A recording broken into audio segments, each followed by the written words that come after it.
Dans l'automobiliste, nous remarquons de plus en plus qu'il y a des véhicules qui arrivent avec une pression de pneus qui n'est pas adéquate par rapport aux véhicules, qu'on appelle aussi les pneus sous-gonflés. Et le fait d'utiliser des pneus qui sont sous-gonflés, cela impacte sur l'augmentation du carburant, puisque le pneu doit avoir un niveau de pression adéquat pour prendre la traction et l'élan et pouvoir avoir une conduite stable. Et disant cela, ça impacte aussi sur la stabilité et le contrôle du véhicule, surtout dans des zones qui nécessitent un freinage brusque, par exemple. Si la pression des pneus n'est pas adéquate, cela va créer une mauvaise traction au sol et ça met le véhicule à risque. Il y a aussi un risque d'explosion, surtout quand le véhicule est à vive allure et il faut faire un mouvement brusque.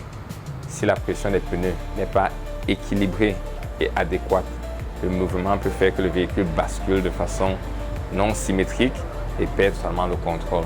C'est pour ça qu'il est très important d'avoir une pression adéquate des pneus et de savoir exactement quelle est la pression par rapport au type de pneus qu'on a, lié au type du véhicule qu'on a. Si c'est un véhicule sédan, véhicule classe économique ou un véhicule 4x4 par exemple.